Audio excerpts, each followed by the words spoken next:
What's happening, everybody, and welcome back to the True Gamer Podcast, a podcast hosted by two gamers for you, the True Gamers. I'm one of your hosts, Eddie, along with my bro, the inverted gamer himself, Sheps. Bro, how are you doing today? I'm doing good. In fact, talking of inverted, I'm wearing. This is our merch. We don't really sell any merch these days, but weirdly, talking about inverted, I'm doing really good because yesterday I watched Top Gun Maverick again with my missus. Got rinsed on Twitter, by the way, for an autocorrect. Do you know what the funny? To do what you're gonna say, and I was gonna.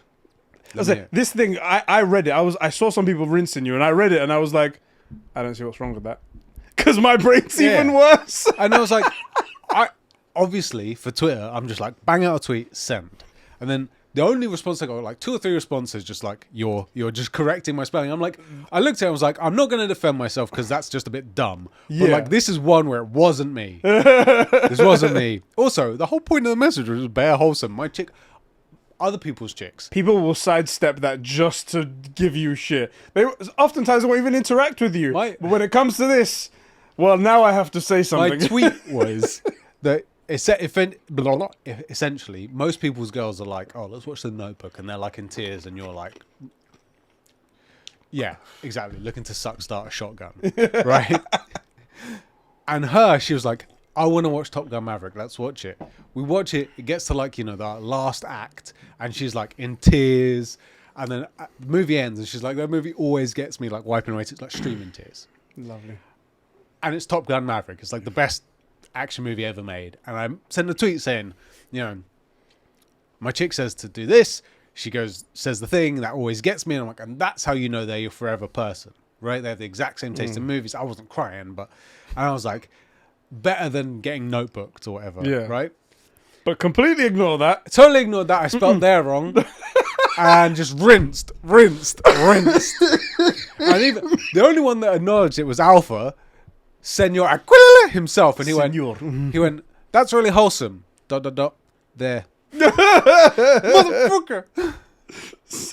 That's savage as well, that one. That's pretty absolutely savage. How are you doing, bro? Bro, similarly, I'm doing quite good. I was just saying about how, like, this cough thing. I don't cough any time we're not together.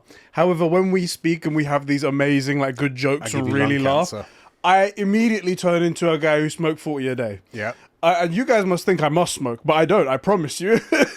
But I've got a terrible cough every time now because you make me laugh so hard, it fucks with my throat. 2 things I was going to say. One, I had a similar experience literally today. Okay. My girlfriend just turned around to me and she said, I want to rewatch Smallville. And I was like, I was going to rinse you, where's but that my wedding chick's... ring? Where's that wedding ring? I was going to rinse you, but my chick's watching all of One Piece with me. Dedicated. And we watched all of Supernatural. So do you know what? You can't really say much, Fair, yeah. So that's awesome. I'm going to enjoy that again. I love how we've managed to, like... What is that syndrome? Helsinki syndrome or Stockholm syndrome? Stockholm syndrome, our chicks into like...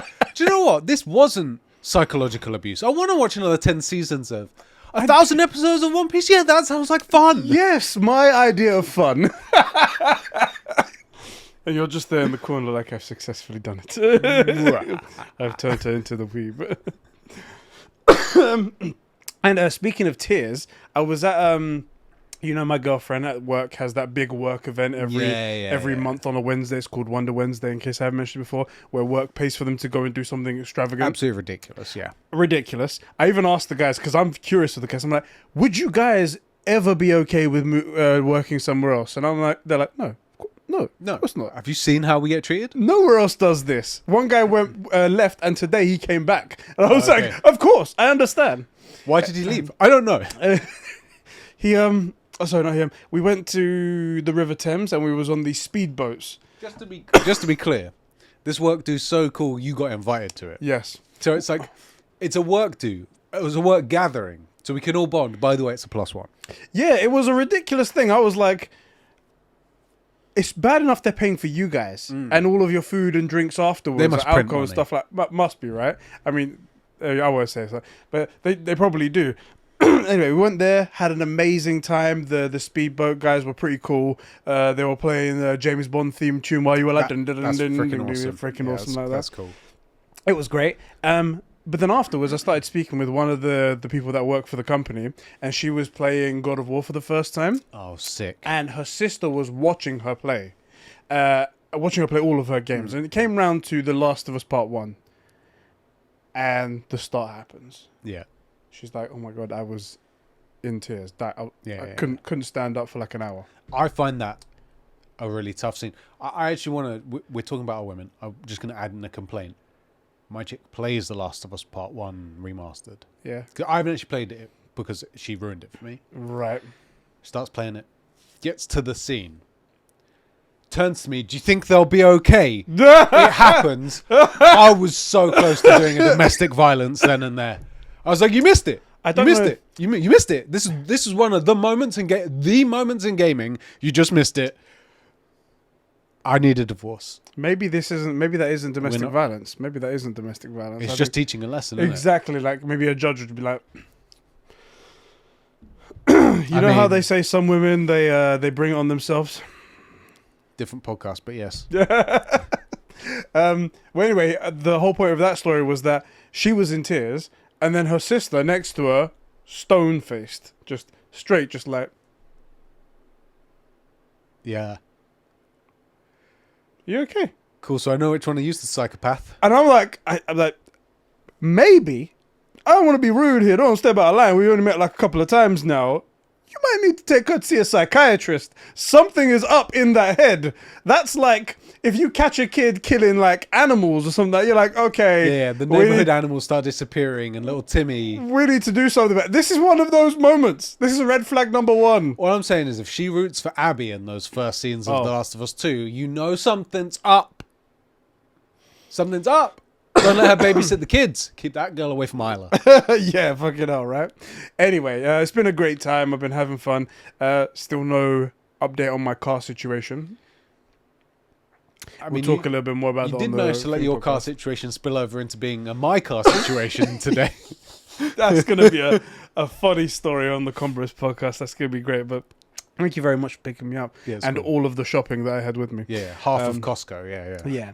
Bro. Yes. Before we get sidetracked into some great conversation, which I'm sure it will be, let's thank our super bros who make this podcast happen and everything happen here at Conbrosations and the True Gamer Podcast. Our super bros over at patreon.com/Conbrosations who support us at the super bro tier, the $15 tier. Thank you guys so much. We appreciate you so much. Isak the Ultimate Cumsock, my juicy left nut, Sabine from Smallville, and Gamsmaster, the leader of the Empire, the fearless one, the great Lord Vader himself, step cousin, who isn't really that important, but you know, he likes to show up at parties and stuff like that. He takes people's coats, he puts them down on the bed in a terrible order, and then we all complain about it. It's just, yes, it's really just a hindrance to life. Yeah. On that, a hindrance to life, or Gamsmaster being hindrance to life? I was waiting for an actual pause. You paused, and then I processed those last few words, and I was like, oh my days. We were talking about something, you've had to rework your schedule a bit. Yeah. Because of your car situation. Once you get your car, if you can manage to do that, we might be able to up our production a bit more again. That's so weird, because as I was thinking about doing it, because I only did it out of necessity this week. Yeah. But if I can plan it where I can push all my jobs into 3 days and it's super fucking hard, then I get 4 days off basically, and we can work in more content and stuff like that. I can maybe get back to this. Off, and one of the things we know we need to do is a bit of podcast talk. We know we need to cut out our best bits and upload them to Instagram and TikTok and stuff. But where do we find the time? Yeah. Even if we're planning it out, which by the way we need the stop clock. Even if we're planning it out, thinking oh yeah, what was the stop moment for? It's not easy, but if we have some time, then we can find those clips, edit them, and change their ratios and all that stuff, and get them up, and it'll all be beneficial end of the day. If this becomes more successful, then we have more of a not incentive, but more if we can get it to it's more warranted that we devote more time and resources to it. At the end of the day, we have 2 other people dependent on us. 3 other people dependent between the 2 of us. And the world, really. They depend on us. The world of gaming content dependent on us. And so, so we always said, if we can afford to take a day off work, but we have to be able to replace that. Yeah. income because, and it's not for us really, it's because if we can't do that, then reasonably your partner goes, why are you taking this day off? Yeah. You're going to have to squeeze it in somewhere else or do something. So, And on top of that, being extremely irresponsible. yeah, it's not when you have people relying on you. Yeah. So anyway, fingers crossed, we'll be able to work around some stuff. Yeah. All right, bro. Yes. Shall we get into today's topics of gaming? Do it. All right. The first topic that we're going to kick off with is Insomniac are making a third game. Right off the bat, how does that make you feel? You got Naughty Dog working on one game every like 8 years. These One game a generation. Take a step back. One of the reasons today is going to be quite good is because it's 2 p.m. I'm on annual leave because I went to visit my dad and took like a week off and had a bunch of annual leave I needed to use up. You, with your car thing, you've rescheduled to work. We've been mostly free for the day, so we're sort of like back to the old way of doing things, and this is lovely. These guys get no annual leave. No, they really name themselves appropriately, Insomniac. They don't even sleep over there. No. What's You've that? had your allotted 30 seconds nap. Back at the keyboard. It's like, what? I didn't even notice it. That's why it's called sleeping. You didn't notice it, really. In real terms, it's like 10 seconds they had. They didn't have 30 seconds. You guys have been sleeping more than average, and they're actually getting less and less.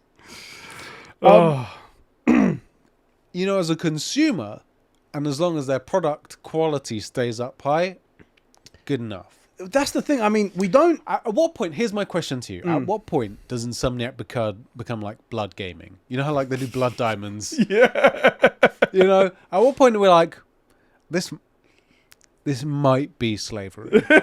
You know? Well, they can leave any time. I mean... They can leave any time so long as they get permission from us. Right, exactly. Exactly. So, this report... It's strange. It was an interview. The information comes from an interview that was done quite a few months back. It was after the Wolverine reveal, but it's not brand new. It's not something that happened right now. It's an interview with an Erin Eberhard. It's That's definitely how you say it. RDT. I don't know how to pronounce that, but this person.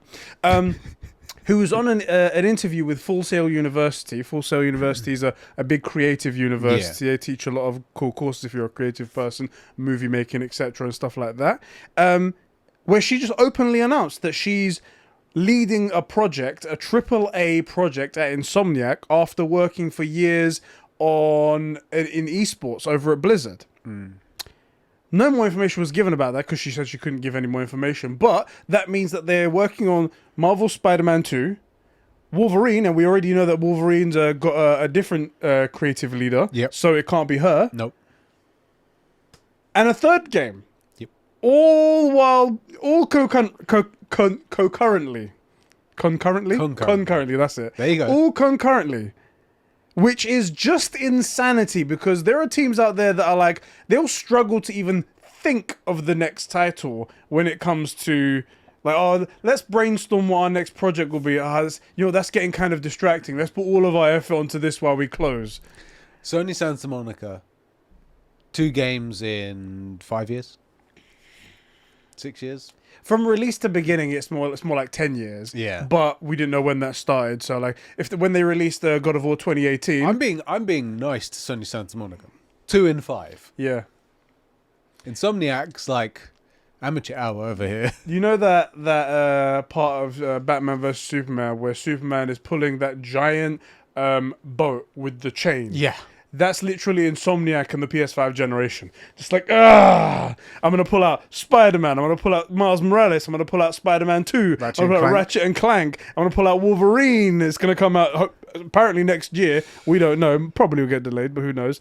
And then this game, if that comes out on the PS5 generation, that's 6 games in one generation. I love the idea in my head. And not like, there's a bit of a side filler game. Spider-Man 1 anyway wasn't really a real game, and Spider-Man 2 not really a real game though. Spider-Man PS4 is the most completed and the most platinumed game, isn't it? Yeah. I believe both. that's just, that in and of itself is unreal. And then the fact that it's also like, oh, we're doing another one. Oh, and Wolverine. And we did Ratchet and Clank, which, as far as I'm concerned, that's the only game that's actually pushed the PS5 to anywhere close to its using its proprietary hard drive in the most interesting way, which I'm hoping Spider-Man 2. Why do I call it PS2? I'm hoping the next Spider-Man game does something like that. Well, in the trailer, they did that one. In that gameplay trailer, they did a Summer Games Fest. They did do the one. They showed Miles zipping himself into the air and then wingsuiting and then catching like these like Thermal breeze pockets or whatever, and it just zipped to the other side of the map, and all of it loading perfectly, no pop-ins, no nothing, which is just I love the idea of fast travel as fast travel. Yeah. Now, don't get me wrong, like, I know like Cyberpunk has the car, RDR2 has the horse, all that stuff. There's just something about doing it like that, which is slightly different. It's a flex. It's check these guns, lads. Especially when we know that, so like Ghost of Tsushima on the PS5, if you fast travel, it's almost it's actually kind of annoying because sometimes there will be useful tips and hints that you've like if you're going back to it or you forgot something and you're trying to read it and it doesn't give you enough time. It just loads that quickly, and the first time you're like, man, that was quick, and after that you're like, I actually wanted to read that one. Stop. Actually, I was kind of interested in that one. That was kind of interesting to start. Couldn't read. I forgot about this thing. Damn it. In terms of what game it could be, there's no details whatsoever except for one possible theory, which does make sense, but I don't want to tell you what that is just yet. Is there any hopes for what it could be? I remember when it first came out, I immediately was like, a Gwen Stacy game, a Spider-Gwen game, Come on, let's do it. The only reason I wouldn't want that is other than obviously hating women. Oh, the main character being female. That's what makes all games awful. It goes without saying. Exactly. Although that would be awesome. I still want a Pete Miles bunny hop. I still want, like, Miles is in the game again. He got his own DLC previously, but I want it. You know the way they used to do Call of Duty, where it was like Treyarch and then Infinity Ward, and they would leapfrog each other. I want that. I want a Miles standalone, like full ground up game. And then you can add in Gwen Stacy, and we could do how Miles got his own DLC. We could do that. Yeah. I mean, we're pretty primed to do a Spider-Verse. Like, do a Spider-Verse game would be based. That would be awesome. I think I used that word right. For real. Bussin', grandma. So I think, I think let's do a Spider-Verse game. But I want a Miles game. That would be a good way to ease people into a Miles standalone, where he gets pulled into the multiverse, meets another Pete. Yeah. And then can come back to our universe. And we're like, oh yeah, that's right. We did play an entire game with just Miles, but Pete was there. You know how in the previous game, Pete's there. It's a Pete game, but Miles is there. Yeah. And that's what's going to be in Spider-Man 2. Yeah.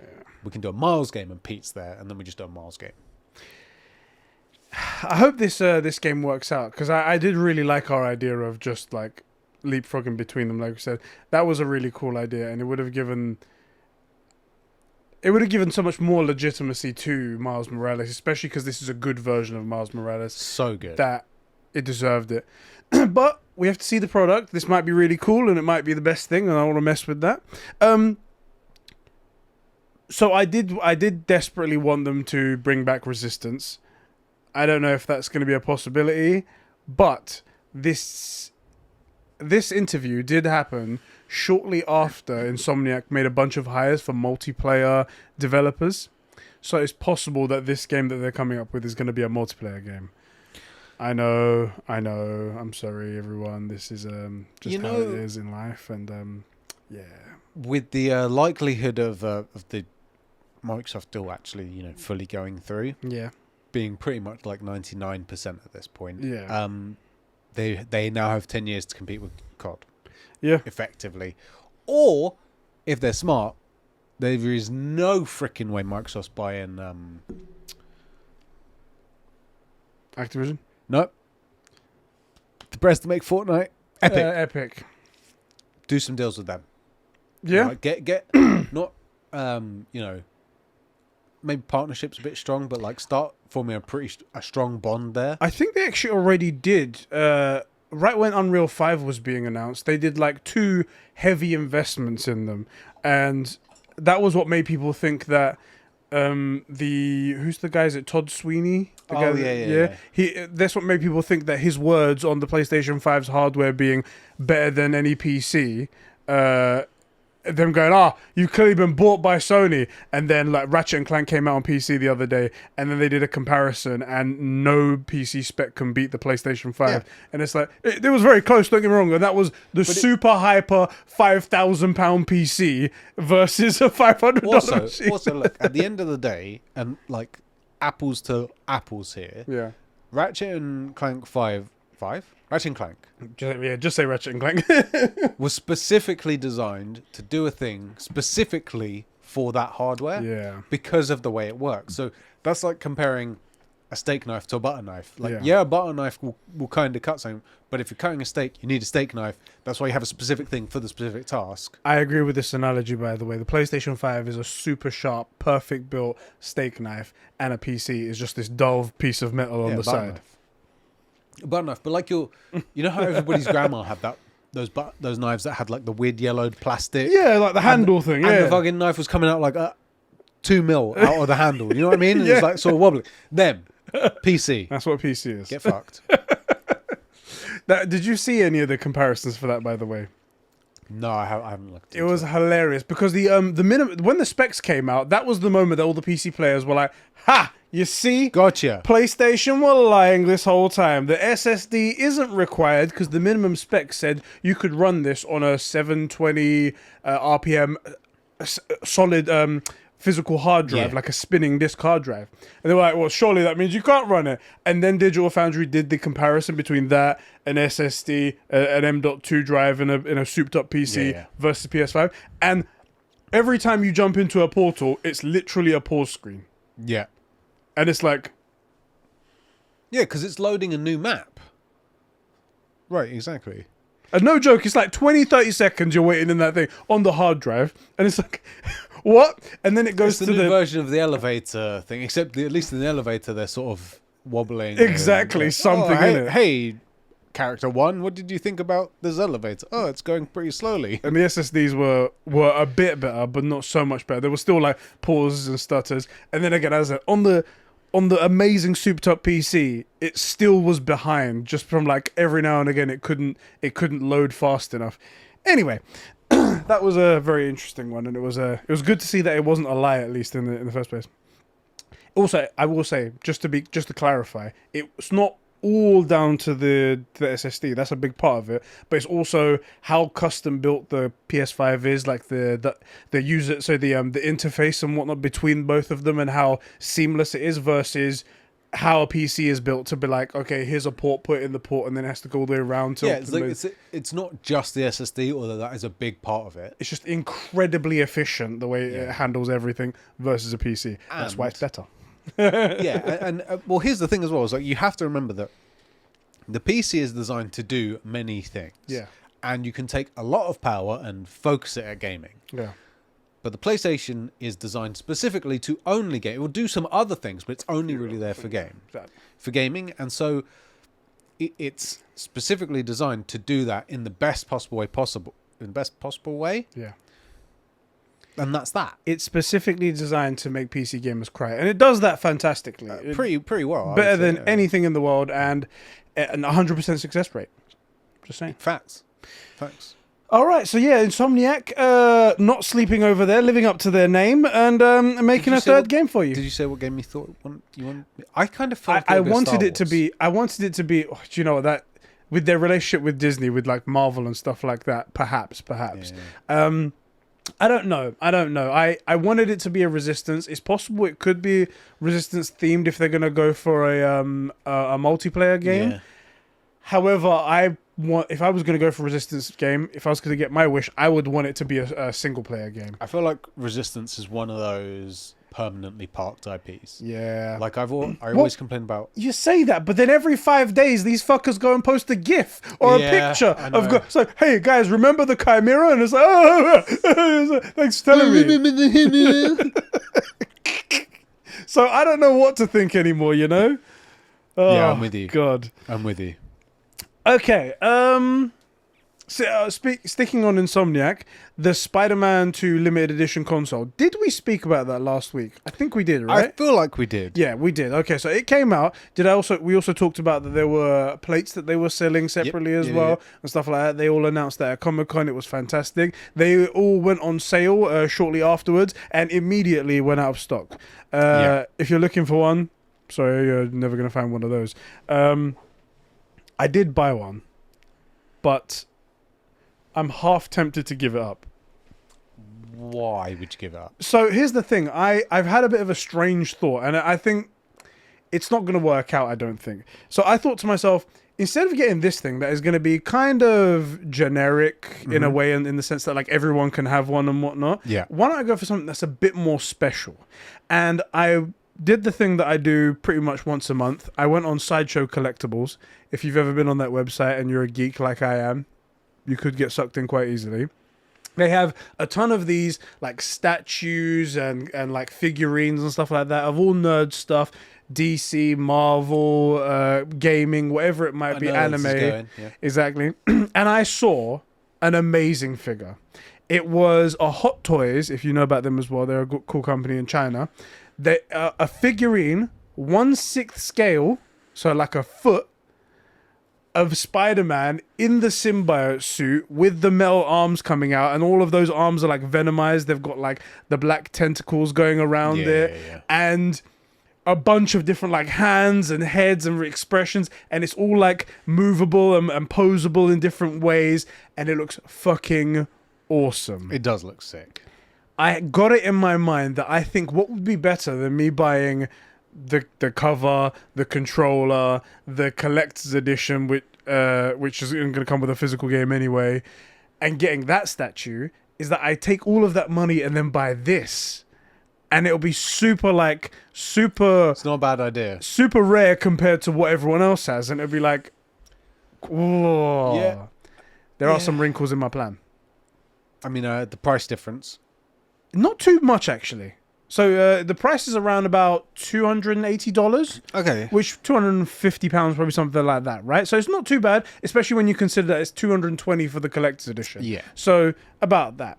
Now, originally I saw the one without the Venom suit on it, just the Spider-Man normal suit with the advanced suit, and it looked fantastic. However, they for some reason were only making 300 of those, and those were gone before I could even see them. Yeah.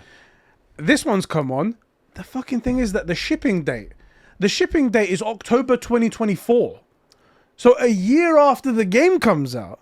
I'm like, am I even going to still be excited about Spider-Man back then? I mean, I'm sure Spidey is a great, timeless hero, but I'm sure when I get it and I'll be like, oh, this is actually really cool. This is great. But what's going to happen is you're going to go, I forgot I ordered this. This is cool. Set up and forget. And instead of like, if you get it with the game, you're going to boast about it. You get to do the tweets, and I'm going to have it in my lap and everything while I'm playing. Thing. Yeah.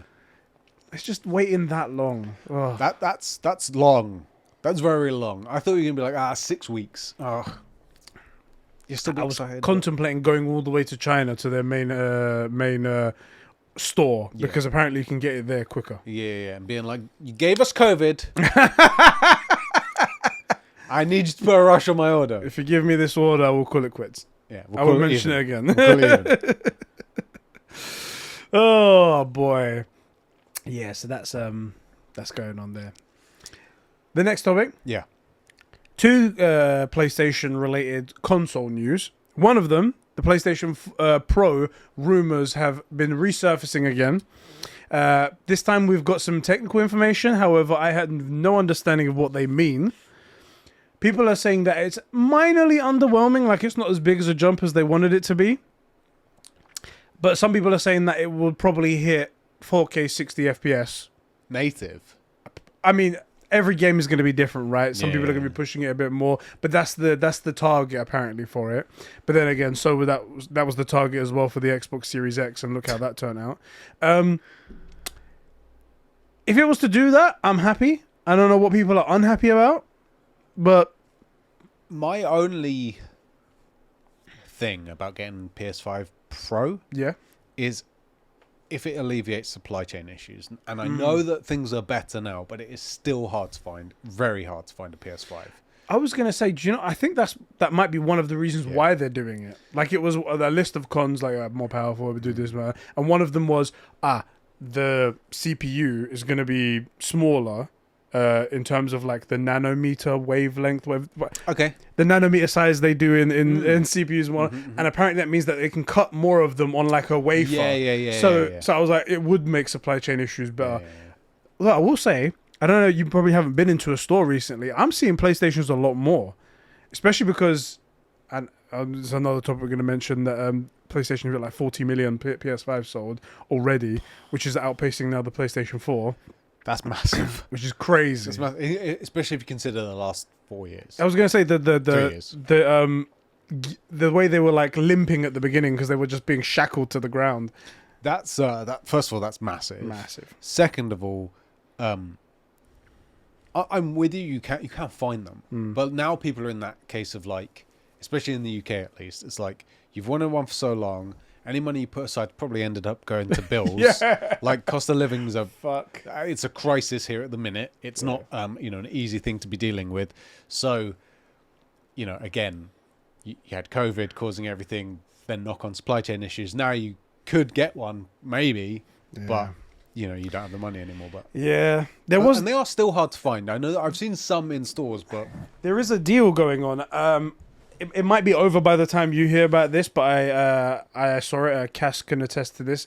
He works in Smiths and whatnot. They dropped the price of the console by like £75. I think they're doing this because there's rumored supposed to be a slim model coming out at the end of this year. So they just want to get rid of every bit of stock that they have and whatnot so they can push this new one out.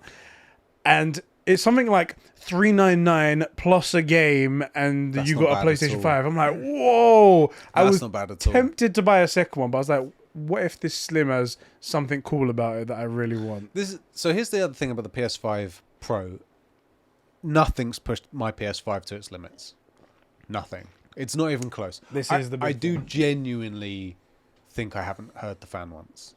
I'm 99% sure I haven't heard the fan kick on. So that, whereas like I played my PS4 from day one till I got the PS5. Yeah. Trying to play The Last of Us Part 2 on that. Like it was the shuttle taking off to go to orbit sort of thing. It was a rocket. Yeah. PS5's silent. So I don't need more power. What I need is more games that are going to push it to its limits to make me go, man, I need to upgrade this. It would be nice to upgrade this thing. So in terms of that, getting back to the PS5 Pro, don't need it. In terms of Slim, cool. I quite like the look of my PS5. I don't think people complained that it was ugly. As long as you stand it up as God intended. As God intended, God himself. And on the seventh day, I demand that the PlayStation 5's all rise. Stands, yeah. Exactly. Great, cool. Again, my big thing with the Slim and a Pro, don't care, just want more availability. That's cool. And then, there is a world in which people sell their Xboxes and buy PS5s because they're actually making good games, Phil. I actually do want a PlayStation 5 Pro, but that is partly because I'm a loser who likes new tech and stuff like that. I'll always try something out when it's like new. Hence why I have the PlayStation VR 2. Hence why I'm considering our next topic, the Project Q even. I always am like that. I just like to have this new gadget so I can play You're with them. You're an early adopter, and you always have been.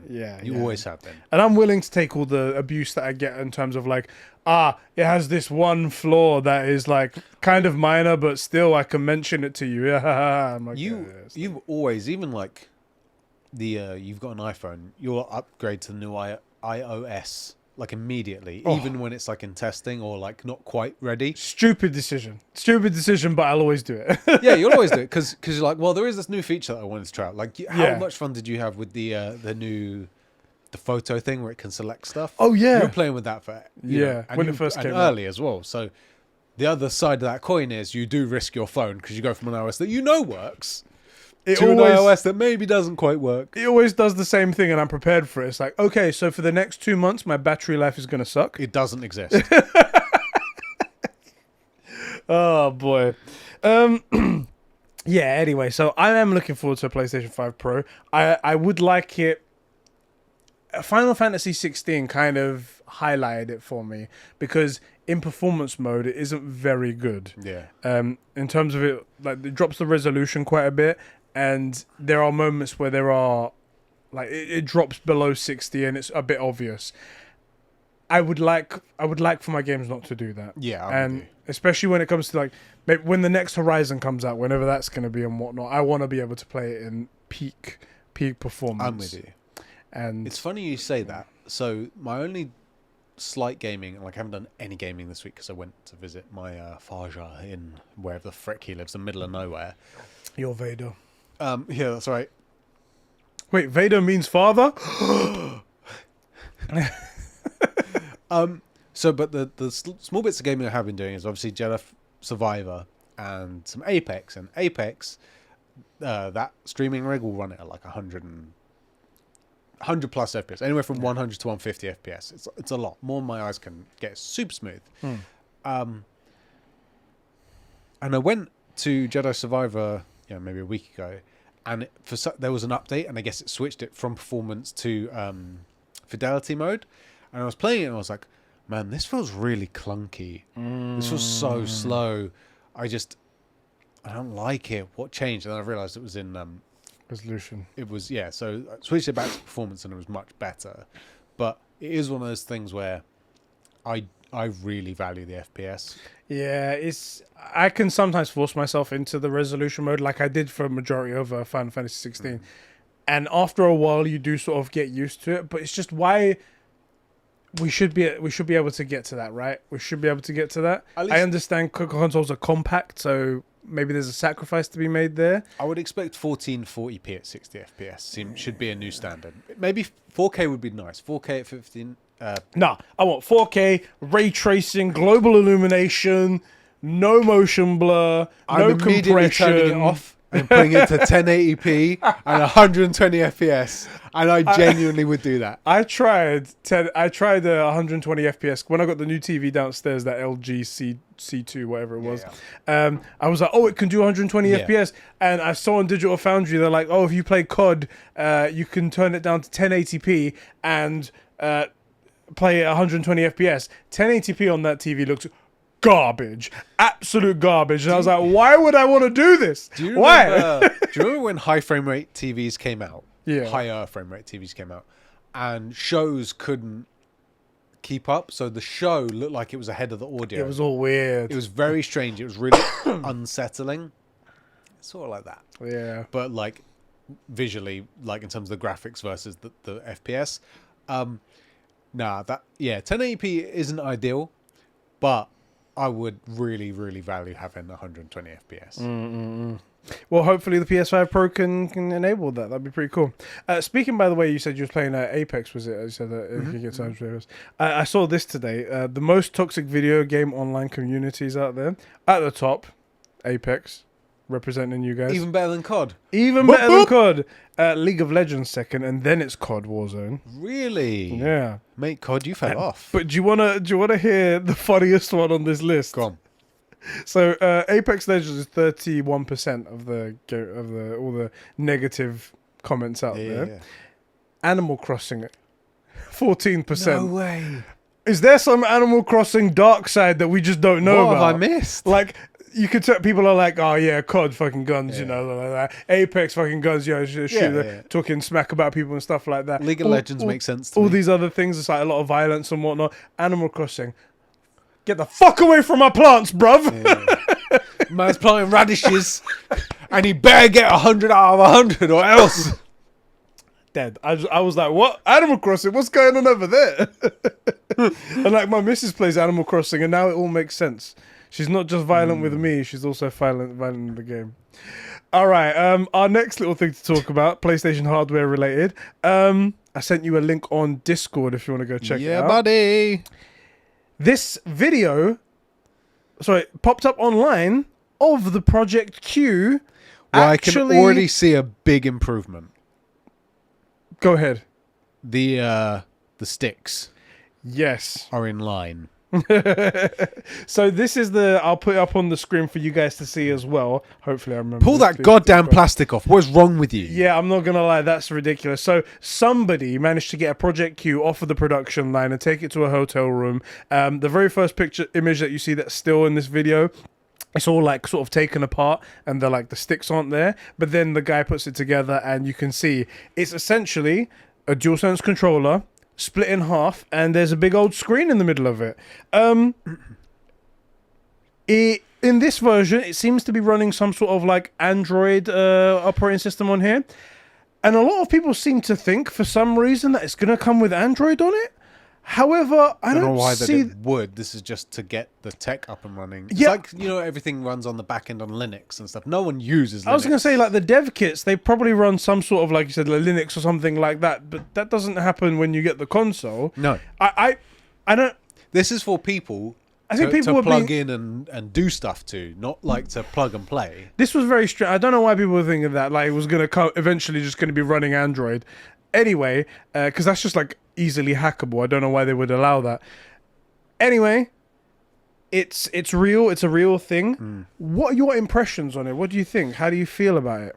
The sticks, for one, massive improvement. Not like the backbone where they're like offset like that. So that, because I was actually genuinely concerned that would be a thing that they would do, for unknown reasons. Personally, I think it's quite ugly. And I do also think that's a small design change. I think I don't like the gap underneath the screen. Oh, okay. I think that should be completely flat. You know how we've got the touchpad in the middle? When you say gap underneath the screen, what do you mean? Hold on. I don't like that. Oh, where your hands are curl underneath the thing. Okay. No one's hands really go all the way around those things. So I think you make all of that screen and you make that touch stuff. You know how we have the touchpad, the trackpad that no one ever really uses, but for a few things it's useful. I think you just make that extra screen or just fill it in. It just looks weird to me. It looks like those handles are going to snap off. Like the Switch, for example, plugs in. It's continuous. Yeah. I prefer that. That's a personal preference. Okay. Personal preference. Again, I don't think it's for me. I have a PS5 and a gaming rig / streaming rig, which once the temperature, just quick side note, the UK has had the worst July I've ever experienced in my life. It's been somehow warm enough to stop me streaming. Like if I play 10 minutes of Apex, I'm starting to sweat because the heat getting kicked out from underneath. But it's been miserable. You can't go outside. It's been raining non-stop. Once we hit like autumn, or for Americans, fall, because the leaves fall off. The leaves have fallen off. Fall. Wow. We will be streaming. We will be streaming. I don't see this being useful for me. And like, especially as well, again, to add to that, I'm in a 1-bedroom flat. So my need, like if I'm going to the bathroom for sit down time, you know how every pee-pee time, every poo-poo time is pee-pee time, but not every pee-pee time is poo-poo time. Mm-hmm. Let's say I'm sitting down. Yeah. I've got my PlayStation and the gaming rig outside. I'm getting my business done and going back to my gaming. I don't want to sit down for 45 minutes on an uncomfortable chair when I have a gaming chair outside. No use for me whatsoever. Could be. I do genuinely hope there is a user base that goes, finally, that's what I was looking for, and buys this product. Not because I think it'll be successful, but I think Sony needs to see that actually, yes, it is worth investing in these things. PSVR 2 is a good idea. This thing is a good idea. We just need to find the product, but we should keep doing it. Even if we don't make a ton of money, it is worth us doing it so that knock on, like the 6-axis. I genuinely believe we don't get the DualSense without the 6-axis garbage that came before it. And I do think that there are lessons to be learned from this, from the PSVR 2 to go into console gaming and whatever it might be. And without that, like, let's try this. I just don't think we get there. Yeah, especially with how Sony seem to feel about handheld gaming in the first place. Like, they really do need this to kind of be semi-successful for them to be like, huh. I'd rather have a PSP. Maybe we go for a PSVR 2 or something like that. You know. Yeah. So again, for me, like handheld gaming, different to mobile gaming, I would want a PS Vita or a PSP that I can stick in my coat pocket and whip out on the train for my hour commute and play something there. That's too bulky. It doesn't solve a problem that I have, but I hope that it does for somebody. See, that's I'm in a bit of a different camp in the sense that I literally had this feeling the other day where I was with Isla downstairs, and every now and again she likes to like sit in my lap and like see what I'm doing on my phone. I was gonna say something like that, and sometimes she likes to jump off and just go and whatnot. And I do wish I could play some of my my console game, my PlayStation that's up here in the office, in my lap, and then she could like sit with me or whatever, and then she can jump off whenever she wants and I can continue playing. It's useful for that sort of scenario, but not a lot of people are in that scenario. If you have, do you remember, did you have an N64? Yeah. Do you ever have like you're playing with your brother and you split screen and you're getting stream sniped? Yes. Or you get, he's sniping your screen. You know he is because the little brother that was freaking doing. Like that's going to stop that. You can be on Rainbow Road, you don't have to worry about it. Or in your case, co-op something with Isla, which you can sit down next to you in your lap and she can play and you can do something together, like It Takes Two, something like that. Yeah, that would be really cool. That would be really cool. I like it for that reason. I don't think that it's very like it. So here's the thing. The thing you said about like being able to like whip like a PSP or something in your pocket and pull it out. This obviously isn't going to be able to do that. No way. It's too bulky for that. It's too bulky. And I hear that argument. I really do.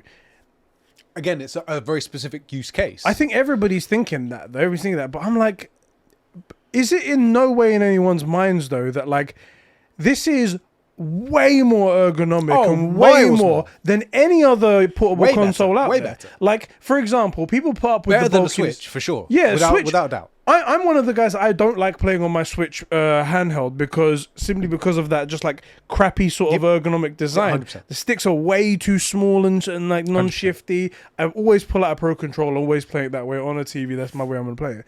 And the Steam Deck, for example, it's a big bulky thing. Granted, you're having a console in it, so that's one thing like that. But again, the way that the hands are held and the sticks and whatnot, this is by far the most ergonomic. Exactly, this is a controller. The way that we've perfected to play video games. Yeah, exactly. We've worked tirelessly to find the best way to play video games, and it is on a controller. Right. That is the best way to play it. I totally agree. And this is that. So, I mean, it's so comfortable for that reason. I think, personally, that's a good trade-off for the opposite. Now, I don't think you're going to be able to take it anywhere. That's one thing. Maybe you put it in a bag. Maybe. But it's because of its odd shape, you risk of like breaking it somehow. This is the thing: is like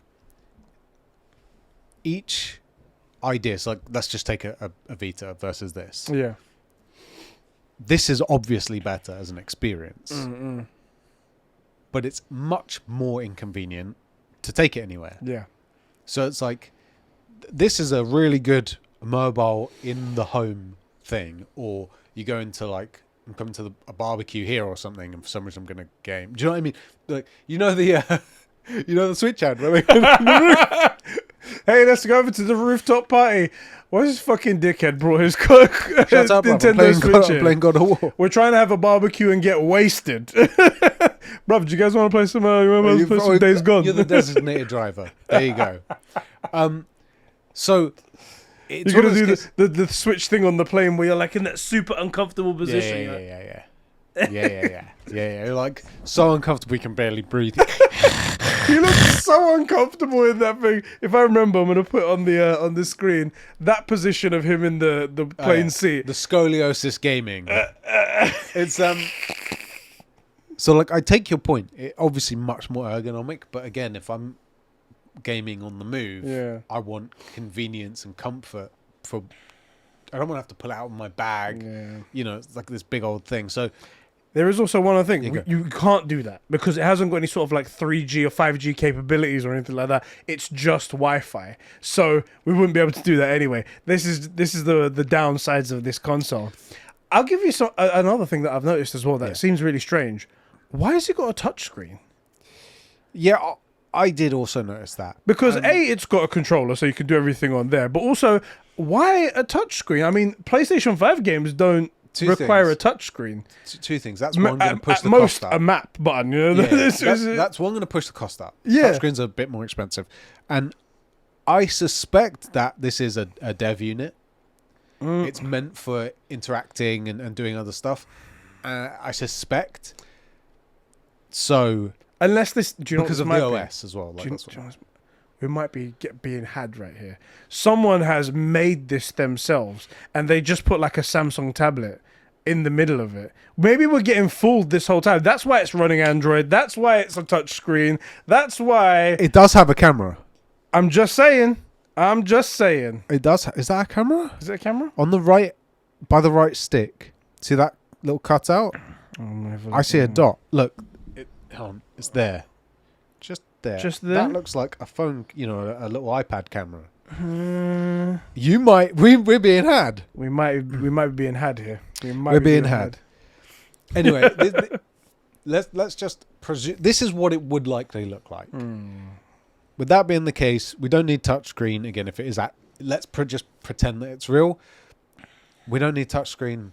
We don't use the trackpad or anything. Also, if it's locked to a house, to a home for Wi-Fi, I need a reason for needing it.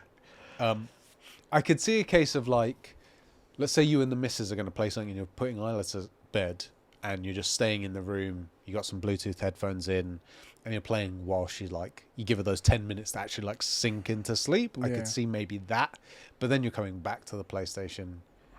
I don't. I want it to do well. I don't know why I would need This is one of those tech pieces, unfortunately, which is like you have to go out of your way to use it.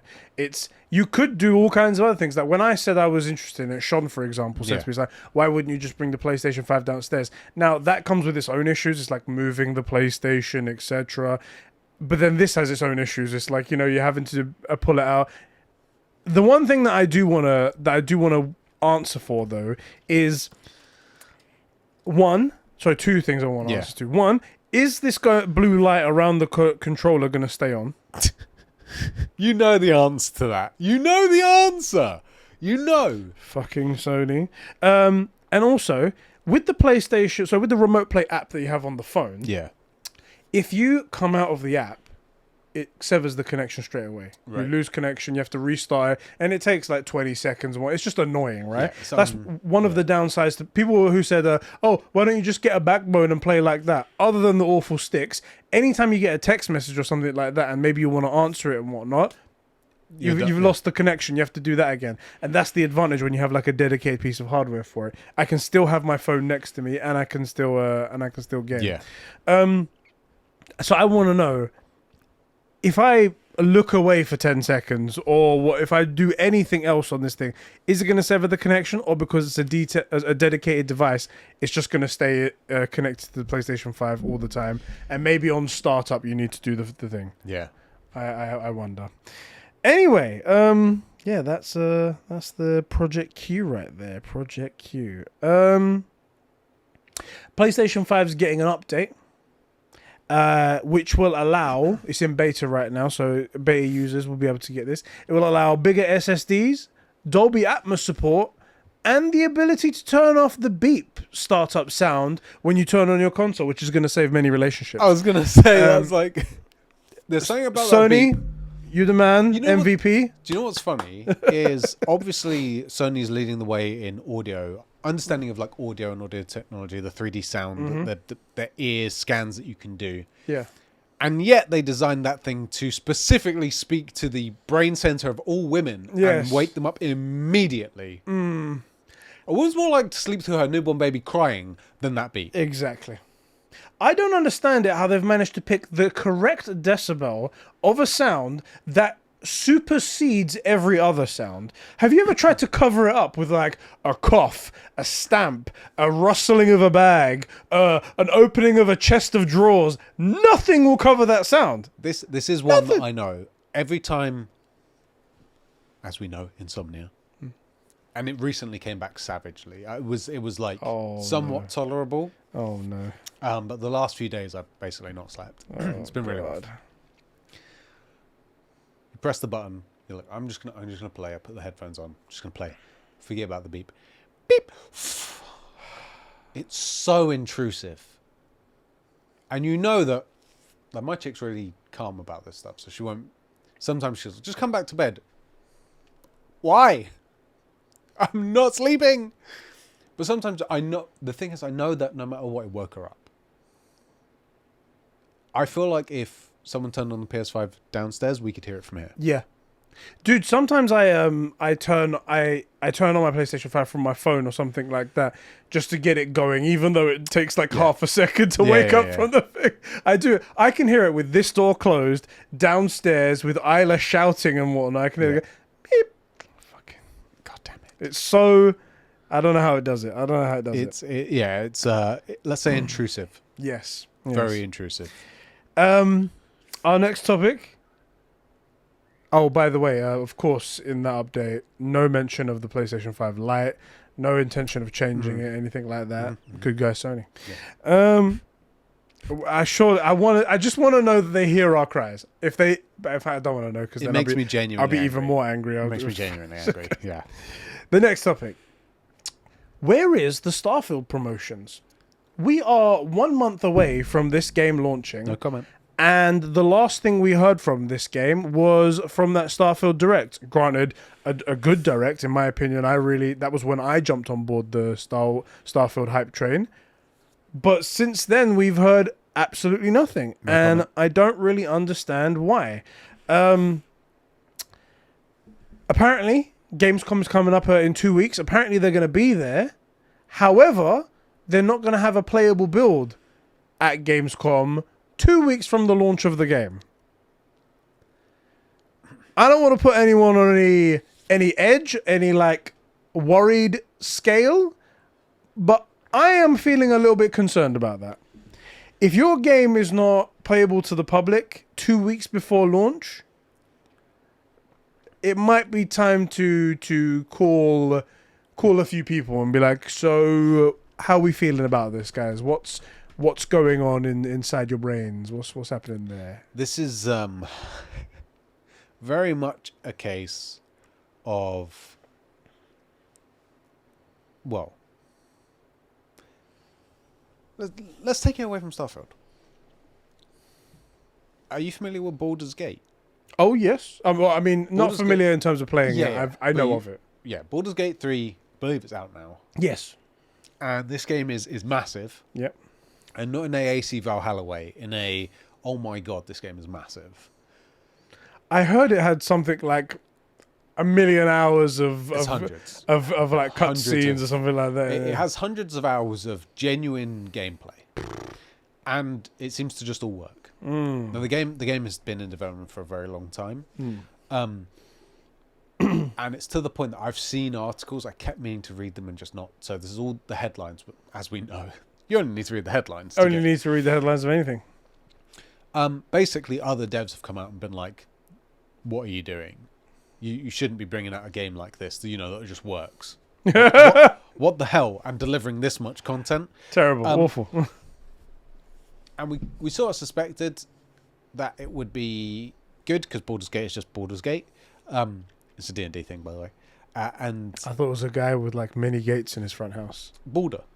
It's like, so this is the third gate he has. Yeah. How many more gates does he have? Who knows? It's Baldur's Gate, in parentheses, shop. It's like Cooking Mama, but you sell gates. There you go. That makes garden sense. Gates, front gates. Fully on board with the franchise. Baby gates. There you go. Yeah. That's it. I get it. And Baldur is the guy. But so a little bit of me sort of hopes, because it was relatively quiet, and then it came out and people were like blown away by this thing. A little bit of me hopes that they're just keeping this sort of... It's almost like, although we're expecting it, it's kind of like a shadow drop. You know what they did with Apex? Where just, by the way, it's ready to play. They're like, hey, don't just bring it out and bang. A little bit of me hopes that, because I do want Starfield to do really well. Yeah. I do think that if Starfield does well enough, it could jog Microsoft out of this, oh, no one's going to buy good games mentality. No point in making good games because it's not going to do anything. Right. And I'm a big sci-fi nerd. I mean, how much do I talk about, like, Halo, Mass Effect? I just freaking love these games. Dead Space, right? Like, I hate horror, and I played the only 2 Dead Space games they ever made. And slept on the remake. Yeah. Weird, that. I don't know how I did that. So I want it to be really good. And I'm trying to hold off, because I do genuinely hate being that guy that just rags on Microsoft. Just seems like they can't make a good decision. I want to be so wrong about this, but I've stuck to my guns about saying I don't think Starfield's going to be it. There's just, it's worrying. I guess, man. just because of not talking about it for this whole time, that excitement that I had from the Starfield Direct has kind of died down, and then hearing a red flag like this makes me think it's like, The next thing we're gonna hear is that, oh, the review scores are dropping the day of release, and then it's gonna be There'll be 10s. There's going to be a couple of 10s from the Xbox websites, for example. Windows Central, he's just definitely going to say a 10. Who's that guy that can't... those guys that won't give any Sony game above a 5? Servitor, whatever it's going to be. And you're going to then you're going to find out that all the reviews were done on PC, for example. Yeah. And then you're going to find out that even on PC, it has a few technical bugs, but apparently those are going to get ironed out. Don't worry about it. And then you hear about the console performance, and apparently it's bad, and I can just feel that all coming, and it's really going to suck the fun out of anything that I have at the time. The other side of the coin is the last sci-fi title that they brought out was Halo Infinite, and that was steeped in very similar stuff, which was, you know, like they showed us an old build, which is similar to not showing you any build 2 weeks from. We're like, why aren't you showing that? Because you showed us some hype footage 7 weeks ago, 8 weeks ago, where it looked good, where it looked okay. I sort of felt it looked clunky, but you know, people liked it. Are you honestly telling me none of those sections that you sort of revealed are playable? Look, I want to be wrong. I want it to be we just didn't want to show you anything because there's so much good shit in this game that we want you to just experience the whole thing. Yeah. I want that to be the case. I want that to be the case so bad. But if only. Yeah, let's just say this, don't hold your breath. You know? Yeah. Don't hold your breath. Hopefully that is what comes out, and in 4 weeks time when's it released? 4 weeks? About 4 weeks, yeah. In 4 weeks time we get Runic Firebird saying, Sheps, for 2 years you were saying this game's good, but correcting Conbrosations, you were wrong, the game's amazing. Great. More good games, better for gamers. I don't care. And Xbox desperately needs a proper win, like a real win. A real win. Yeah. Who knows, man? Who knows? I'm in the exact same spot as you. How much has it affected your excitement for Starfield? It has. Well, you or this news? However you want to answer the question. This news has dropped it down, unfortunately. I'm still waiting. I'm still waiting to see, because unlike some people, I wait to see the evidence first of all before making a huge decision.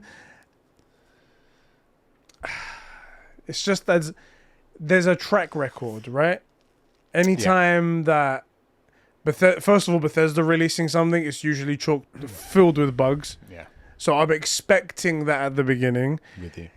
Anything Xbox seems to get involved in seems to turn to mush, which is just not good as well. And then also just like months ago, a month or two ago, they were completely happy releasing Redfall in the state that it was. Yeah.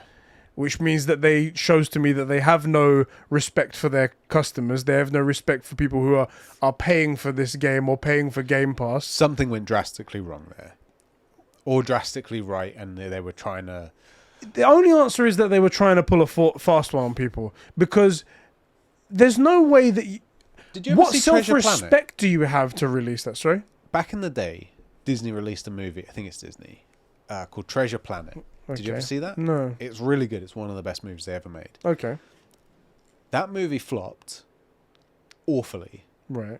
despite being one of the best Disney movies. I think, again, I'm going to say Disney, but for legal reasons, whichever company made it is the one that made it. And the reason that it flopped was they wanted specifically to close that studio and focus on 3D, CGI type stuff. Okay. And so they needed it to flop to justify To closing prove the themselves. studios and moving stuff. And not to prove to themselves, but to justify closing a massive studio. Right. Because it was much more standard, 2D drawing type animation. There was some CGI stuff in there. And that's why it flopped. They didn't market it. They released it at a really poor time of year. They released it next to strong competition. They did everything wrong. And it did flop, despite being, and I would highly recommend any of you, if you have, I think, again, Disney Plus, Treasure Planet, incredible movie, really, really good. And I wonder if Redfall wasn't one of those where they needed an excuse or wanted an excuse to tell all these guys, like, look, you worked your asses off and this thing came out this way. None of you are losing your jobs, but we're going to move you to different projects, and we're wrapping up the studio or the way things are doing. We're going to move you to other projects because they need the talent, they need the leadership, whatever it is. I had that conspiracy theory as well. And then they go, look, see, but the reason is they specifically made it so that it would go out that way. And look, sorry guys, we got to move you. Because that is the answer to make it appear as if that you're not the bad guy for all of the for the stupid amount of studios that they have that they just can't manage. They just blame it on the look, we gave you all the leeway. We gave you the rope. You just hung yourselves. This is all your how it fault. came out. And now we're closing down the studio. We're moving all the people to somewhere else. Look, you may not. We're not heartless. We're not firing you. Right. Just But we to can't give justify keeping it like this. to You know, give it's a the business appearances. decision. It's nothing personal. Yeah, that's possible. That's possible, right there. Yeah, I get that feeling quite strongly because the way Redfall came out, I mean, it's not like they can't make good games. Yeah. So it makes me think something, either just the safest jobs you've ever seen, in the Right. management of that, or it was on purpose. It feels on purpose to me. I feel you. Well, bro, Yes. that's all the topics that we have for today. I wanted to, before we get talking about what maybe we've been playing and stuff like that, let's say thank you to some of our bros who support us at the $5 tier, our true gamers at patreon.com/Conbrosations to keep the lights and mics on. Thank you all so much for being here. Those great people are Adam the High Quality Potato, Gams Master, Sheps is Crusty Right Now, Isak Manny, Sab2557, Gerald Tucker, Mikey T, Fishy, Cobra SS, Dagenham Dan, Adam Sunling, Max H, and Super Whale Ben. Thank you guys so much for keeping the lights and mics on and the gaming going here at Conversations. If you guys want to kick us a couple of bucks to help support the channel, feel free to do that by clicking the link in the description. If not, though, it's all cool. We all appreciate the likes on YouTube, the subscriptions, the 5 stars on podcast services and stuff like that. Comments, all of that stuff helps. All that stuff. By the way, I just realized on Spotify there is a questions and answers by default on every single podcast. If you scroll down, if you guys ever want to drop a question or something like that we can read out in the next show or something like that, feel free to do that. I'm gonna keep an eye on those and I'll bring them up in this next Spotify section where we start talking and stuff like that. Is your platform that's going to be good for us. Let's diversify the way in which our engagement comes in. Let's really thin that out. Thin it out nicely, pad it out. Talking of Ben, Yeah. super well Ben, his project with Spores came out. Yeah, Haven't seen it yet. The toy. It's a Fallout inspired short film by a bunch of incredible cosplayers, filmmakers, a bunch of creatives. And Ben was also in it. And Ben was also in it as well. Despite his best efforts, it looks pretty good. Exactly. If you guys want to check that out, I'll leave a link in the description for you guys to go check it out. This is just the teaser, and they're going to come out with a full blown short movie. I think it's 5 minutes long or something. It's quite pretty long. long, and it looks pretty Quite cool. nice. And it's our boy Ben, so like go support him. By the way, you didn't watch the Flash talk that we did you? No, so if you guys weren't It aware, was good fun. we did speak about this previously. You came to me, you're like, bro, how do you feel? I think you're a little bit like thinking you had to walk on eggshells. I specifically came back and said, if this means I don't have to watch it, I support it fully. I was like, how I would don't you mean feel the podcast. about? I would even watch you guys talking about it. As long as I don't have to watch The Flash, I'll go for it. How would you feel about someone else doing content with me? I feel like I'm cheating on you. Go for it. Let's open this relationship up. As long as I don't have to watch, I actually refuse. Yeah. Talking of things that have ruined DC, James Gunn, I watched Guardians of the Galaxy 3 last night. What the fuck is going on? That was April 1st. The hell? What the fuck? Sorry, Patreon's really messed up. It's showing me April's people on here. What's going on? Okay. October 1st? That doesn't make no sense. That's not us right now. We're in August, mate. August, yeah, April. Okay. Oh no, I read. Okay, I did it right. Okay, no worries. It's all cool. It's all cool, people. My bad. Sorry about that. You were saying. I watched Guardians 3. Oh yeah, you did. How was it? Yeah. It was okay. Yeah. Yeah. Good. It was the second best of the Guardians movies, I would say. Okay. So I think The first one. Yeah, 1, Okay. 3, 2 is probably the order I would put them in. Yeah. It's all right. Yeah. The pacing's a little bit strange. Okay. I called basically everything that was going to happen. It's a little bit obvious. Right. Yeah, a little bit obvious. Well, it is directed at MCU fans. True. And my genuinely biggest criticism, I guess I'd say, is I felt like I'd already seen the movie because I played Guardians of the Galaxy. It's very similar in a few ways, and James some of Gunn ripped it off. You're saying. some of those are like visual, Okay. and some of those are characters coming in that we'd seen a lot of before in that game. So in a weird way, it was very familiar. In another way, I'm like, I kind of feel like you could have maybe taken this a different way. Equally, I don't know what other ways that there were to take it. But it was okay. Okay. It was decent. Cool. However, I do not get the sense that he will do a DC movie very well. I think he's really good, and I hate that I'm going to say something nice about the guy. I think he's really good at what he does, Right. which is very MCU and not very DCEU. You know, do you know what? He might do a really good Aquaman. He might be good at Aquaman. Perhaps, yeah. He might be good at a quirky Flash movie. Yeah. But he's not going to do, in my opinion, a Superman or a Batman very well. Yeah. And that is just because Superman and Batman are horseshoe opposites. They're so similar in so many different ways, and so drastically different in the ways that they're different. And both of those characters' movies need to be heavy. Yeah. You know? And also, like, both of them very different from anything Guardians of the Galaxy. Again, I've said it before. I don't really understand the unwavering confidence that some people have in James Gunn, but that's And again, like neither here nor there. for what he's good at that. I just don't get a good vibe from him handling a Superman movie, as an example. I think, there were times in Guardians 3, there are some heavy moments, but they just kind of get skipped. I will say I enjoyed it. I didn't like get bored or stop watching anything like that. That's good, yeah. You know, it's a Guardians movie. It's worth watching. It is worth watching. It is good. Just didn't. I enjoyed it when I forgot who was the director, and then when I was like, "Wait, there's a chance he'll do this." Like the end scene, could have been like really impactful, and then ends up trying to be maybe funny and lighthearted and isn't very good at it. He should have just left it as like emotional.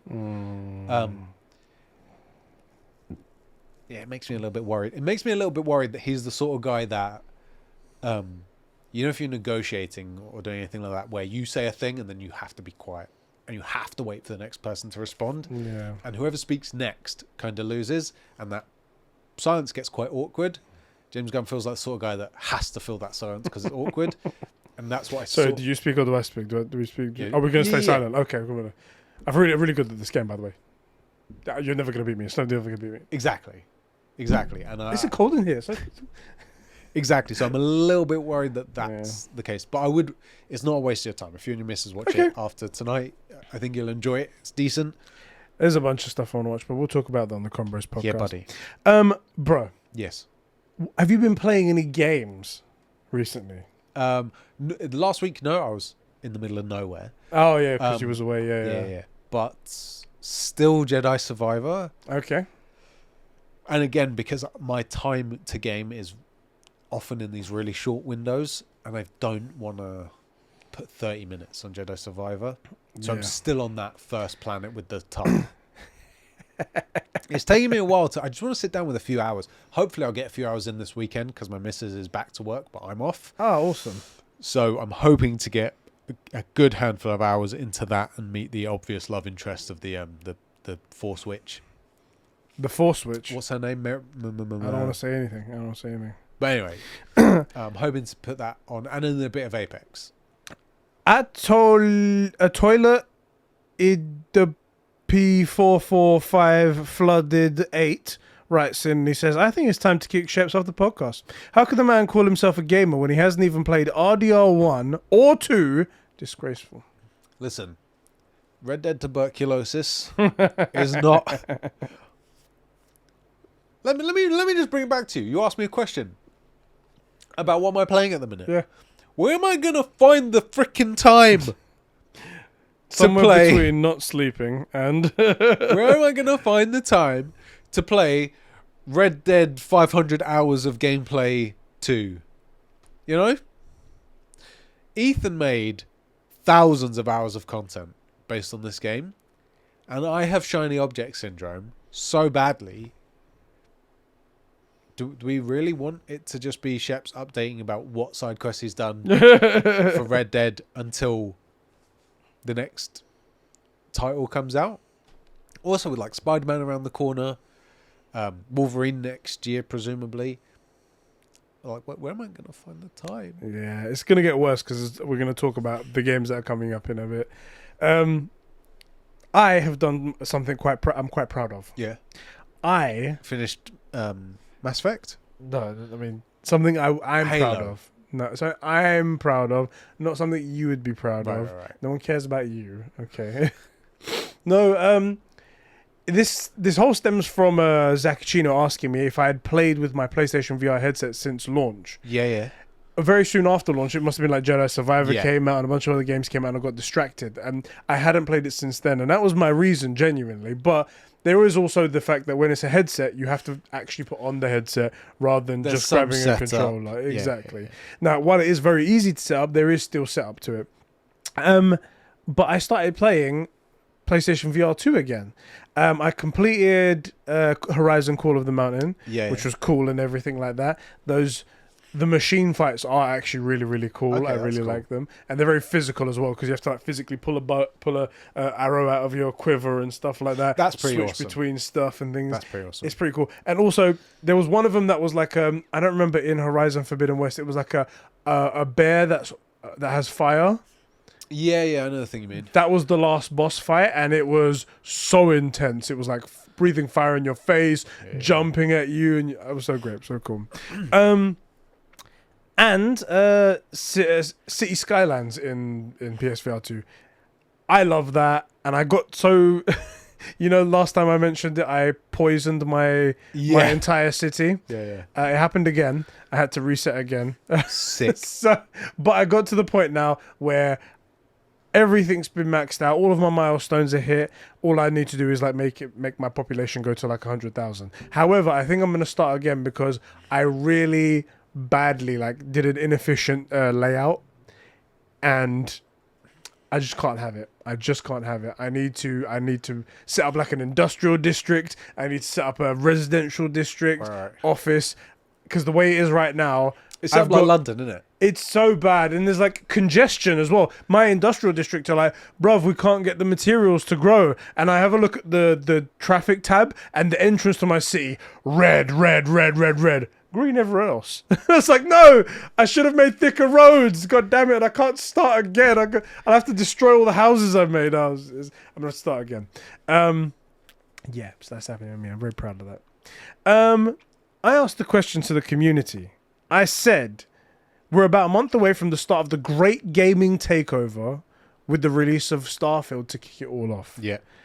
And I want to hear how you guys feel. Are you ready? What games are you most excited for? So I'm just going to rattle off a couple of games that are coming out in the coming months. This is like within a month. Yeah. It's all going to start. So Starfield, as I mentioned. Yeah. Wolong Fallen Dynasty. Alan Wake Chinese, 2. I'd be really interested. Yeah. Which, just to be clear, I mean, made by, CCP, supporting the CCP, Yeah. not the culture. Sure, China's sure, cool. of course. Yeah, that's a good save. Yeah, I like yeah. it. Alan think Wake they 2. believe No. Alan Wake 2, Marvel Spider-Man 2. If you're a fan of Assassin's Creed as well, Assassin's Creed Mirage. Baldur's Gate 3 just dropped right now. Lies of P, Minecraft Legends, City Skylines 2. There was another one on here as well. Armored Core. I used to play those games back in back in the day. Yeah. Apparently it's really good. I've seen some They're good previews of fun. it. Warhammer 40k Space Marines 2. Yeah. Tons of games literally happening in the last 2-3 months of the year. Yeah.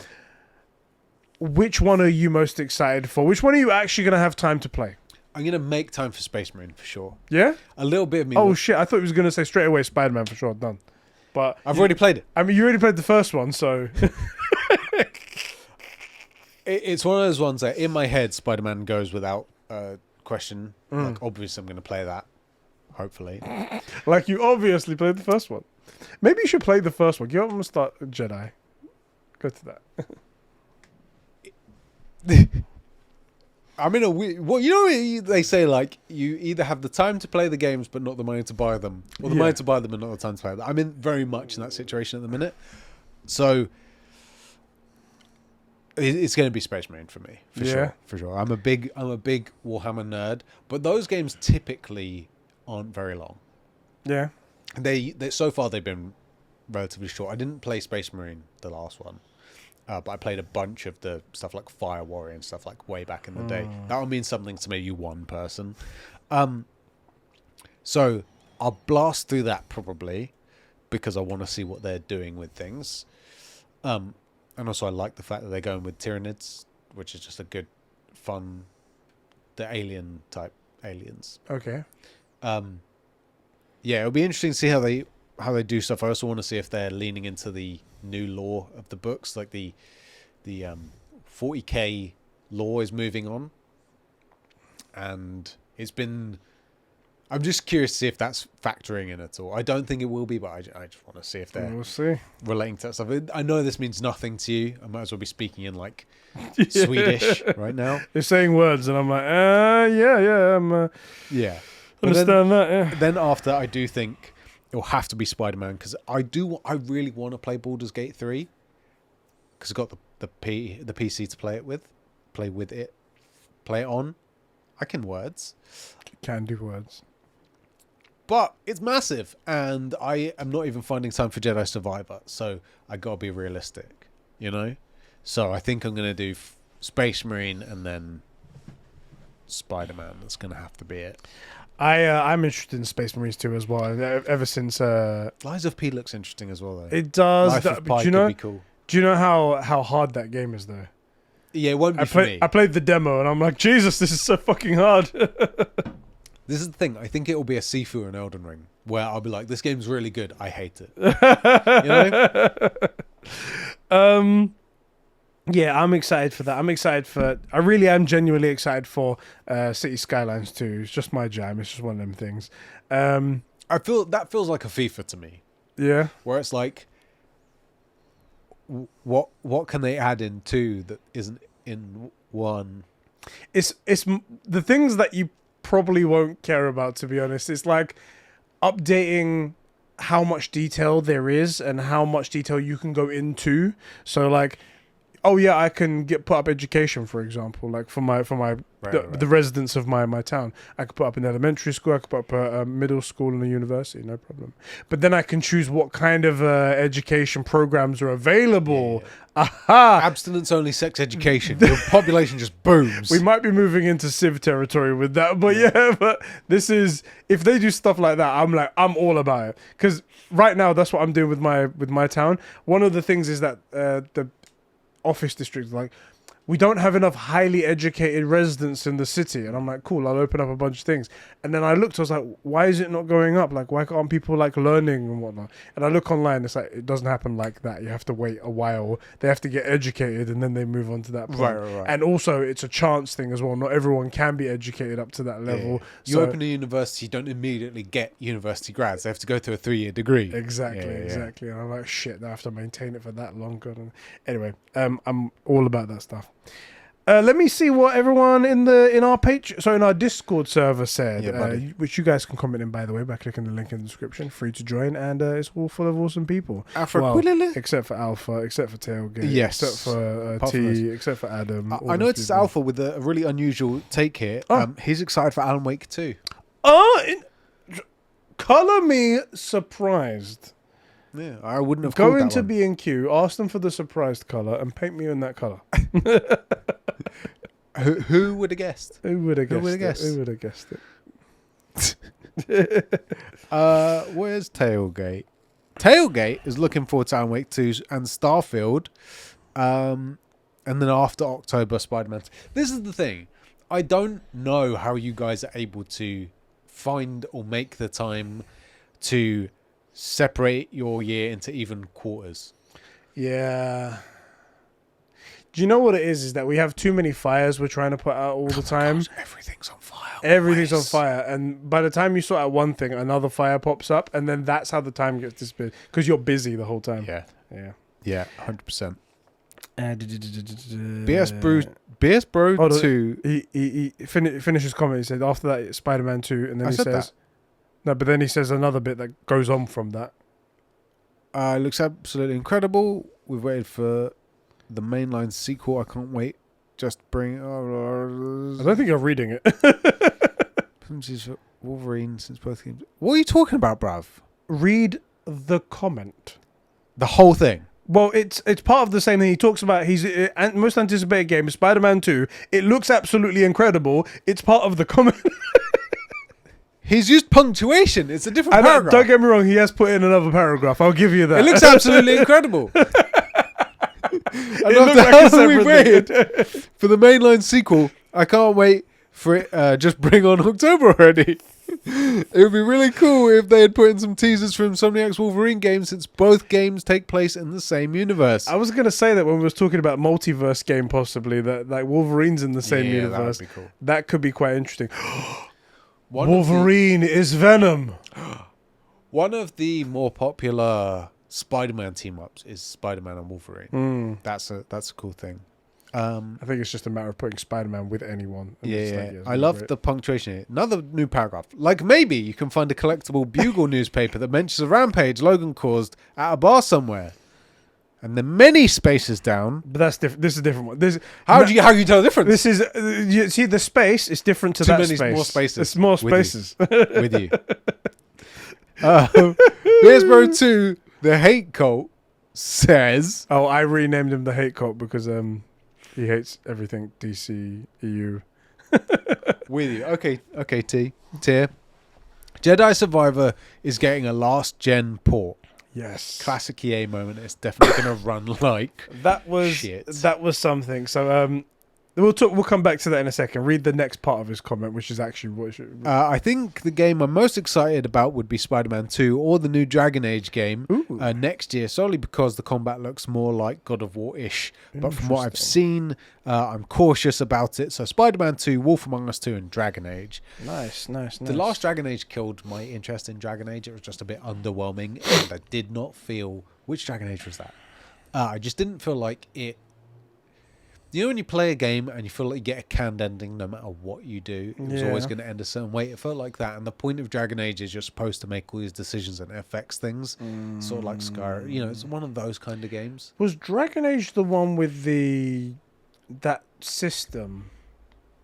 Maybe. The Use your words, bro. It was a specific name that they like patented as well. That This doesn't ring it's a bell. not like Maybe, it's not like Revenge System or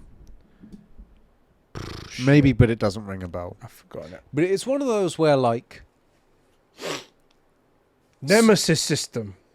maybe that doesn't. Where like if you say that you slash someone's face or something like that, they come back later in the game with a slash face. That does sound like sort of a Dragon Age type thing. It's just one of those games where you make decisions, you know, and you sort of like Mass Effect. You know, they got the Paragon Renegade system. Yeah. There's a lot of stuff like that in games like Dragon Age, and it felt like to me, no matter what I did, no matter how I played the game, the last one that I played anyway, didn't change anything. Right. And that's not what I'm looking for in a Dragon Age, so I'm not interested in that. Wolf Among Us 2, though, didn't even know about that. Yeah. I think Spider-Man 2 is going to be a very popular one. This is the thing. Spider-Man 2 is gonna. It's not only popular amongst gamers. It's popular amongst everybody. Like everyone knows Spider-Man 2. It's like a household name. That's the reason why. Like right now, PlayStation are at 40 million. I would not be surprised if by the end of the year, if you can actually get Spider-Man 2 PlayStation, they're at 55. If you can get Spider-Man 2 PS5s out there, you know, and I don't mean like the branded stuff. I just mean a PlayStation 5 with a Spider-Man disc in it, you know, as the bundle. That'll push consoles. Yeah. That will. All right. I did also ask people to write in with their own topics if they wanted to as well. Some questions, some things for us to discuss right here. Alan Wake, BS Bro 1, said, Xbox had a UI update. I really don't like it. I saw it as well. It doesn't look too great. You can only pin 2 groups to the home now. I use groups too. Also, I use groups too. Group my games and my apps. I can shuffle to a limitless number of groups on my home screen and more. And there you go. And there it goes. It's more of a subscription service layout. Before you can scroll to the games that you've owned through now limited to 2 groups on the home, I have to scroll past a wide Game Pass ad. Jesus Christ. Imagine buying a premium console and then having ads pop up in front of you because of it. Yeah, that's disgusting. God damn it. They've just turned it into a giant store. They've done the FPS route and they've added more button presses to get to where I want to go. I can't tell you how scary. Okay, I was just talking about something else now, but that's really shitty. I will say, at least they advertise their own products on their own service. At least, how many times have you seen PS Plus? Unironically 0. I still don't know it exists. I don't think I've seen an advert in the wild or on my PlayStation. Like I've seen adverts for PS Plus on like the odd YouTube or Twitter thing. Yeah. But not in the real world and not on my PlayStation. The only time I see it advertised is, you know, when they announced the PlayStation Plus, the basic tier games that you get. Yeah. They also do that in the middle of the month for new games that are coming to the service at the middle and top tier. And that's the only way I find out about it. Otherwise, I'm never hearing about this thing ever.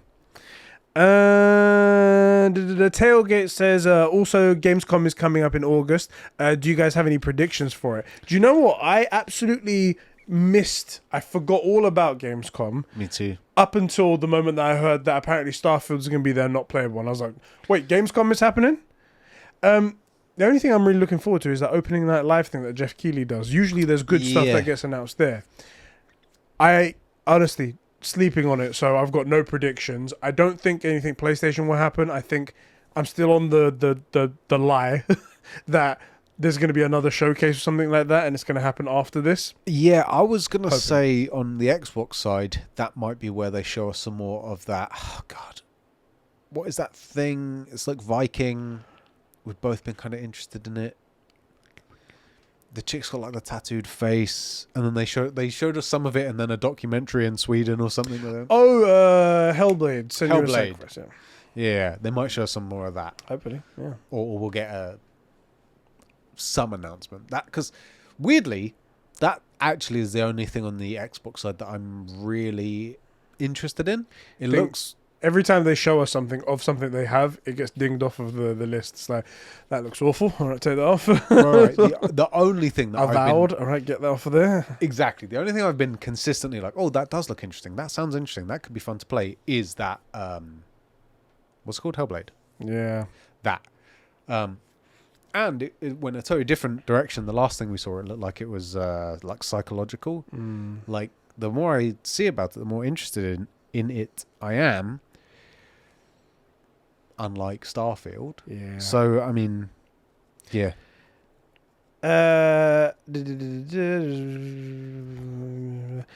Also, after rewatching Spider-Man 2's Comic-Con trailer a few times, it made me go, how dark does the game look? Just as good. Sorry, how does the game? I've read that completely wrong.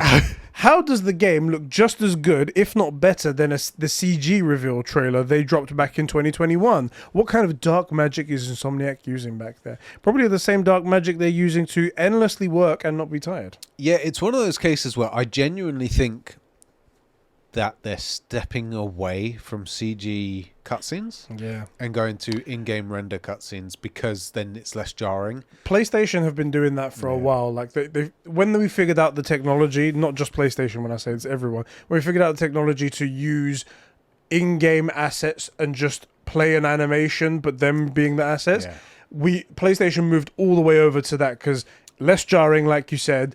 And then you can do those seamless, oh, I'm playing now. Exactly, just go into it like that. And they nailed that. They really did. And I'm with you, man. It looks freaking amazing. I can't wait. BS Bro 2, the hate cult, he did say Jedi Survivor is getting a last gen port, classic EA moment, and is definitely going to run like shit. How badly is Jedi Survivor running on your PlayStation 5? I mean, it runs good. It runs okay. Mine isn't running great. Mine's running like acceptable levels. I want to say, imagine that on 1/5 of the power, 1/10 of the power. Fallen Order ran very clunkily. Yeah. Even on the PS5, for me. So from my perspective, Survivor's been a big upgrade and it's running quite smoothly. I will say, it's still a little bit. It feels a bit dated, and I don't mean like graphically or anything like that. It just feels like inputs and stuff like that. It just feels like an older-ish game, even though it's new. I feel you. You know, and that's not a slight at Respawn. Respawn are fantastic. It's just digging at them. Freaking Respawn. I met them. Okay, I know they're nice people. Did you deliver my hate mail? I did. Yes. I don't know who this is from. Yeah, read this. Why are you crying? Don't do this to me. So.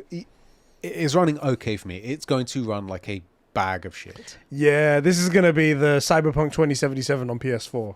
Like, all over again. Yeah, that's... It's so dumb. I don't know why they're doing this. There's no good reason to do it.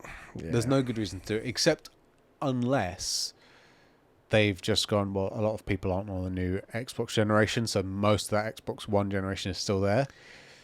It's just a money grab. That's 30 million people. But it's just going to make...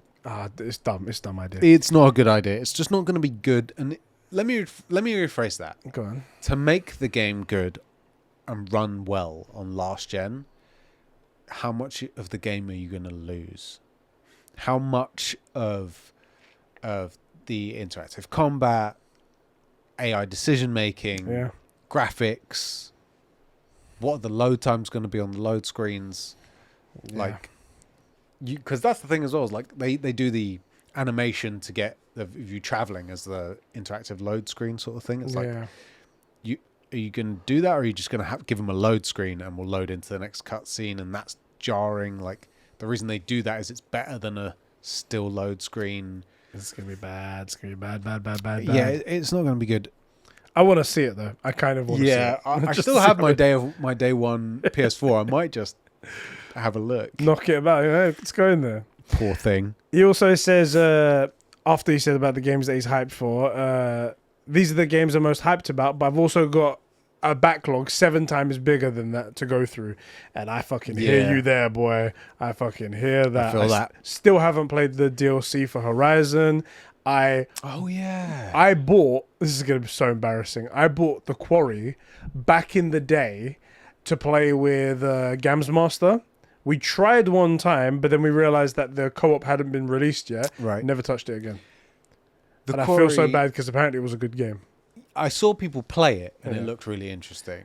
I never touched it. And I bet the Games Master's like, wait, hold on, what the fuck? You didn't play it? I thought you just didn't play with me. No. It's not because I hate you. I mean, I hate you as well. Yeah, it's not just because of that. Not just because of that. That's the cherry on top. Yeah. Yeah, games backlog is getting to a point where I just don't look at it because you won't move forward ever. It's depression. Yeah. Depression. He also says, I watched some Minecon cringe compilations. That sounds fucking sick. I want to do that now. And then somehow got into E3 cringe compilations. Yes. And the things that Xbox said are just insane. He says, in quotation marks, thousands of games in development for the Series X. That was a lie. The SSD is the most important feature for our console. And the lie detector test determined that was a lie. Then proceeds to talk about how powerful the console is and how it's going to have more Immersion. detail. Exploration. No, I don't know. Immersion, detail, Yeah. and exploration. That's it. With you being Immersion, detail, and exploration. How is it going to be the most immersive console experience ever, up to 120 FPS and resolutions that we've never seen before? That's hilarious. I want to go watch that. I'm going to do that, in fact, while I'm rendering this episode. I'm going to watch E3 cringe compilations. And they've been saying that for the Xbox One as well, they did. Then you just have Redfall. I struggle to think how they still have a fan base and all of those shills. Do you know what? This brings up a solid point. I saw a tweet that said, how is it, and this was from a pro Xbox shill, Yeah. is that how is it that Xbox has the most consumer-friendly company, the best value in gaming with Game Pass, the most powerful console out there, and he named like 2 other things in a similar sort of vein, and he says, and are still being outsold 2-1 by the PlayStation. And then all of the comments underneath it was like, games. PlayStation just make good games. You know, the games console is supposed to have good games. They're making good games. People will pay for good games. People don't want value. If there's nothing there, then it's not value. It's games. They want to play games on their game console. But we have games. There's so many games. Yeah, but there's nothing good. Yes. It's all just filler. It's all just... Anyway. It's perfect timing that you saw that. He said, also, apparently they tell content creators apparently they tell new content creators new news before they announce them so they can calm down the audience and let them know before they announce it, literally to damage control. So this was quite bad.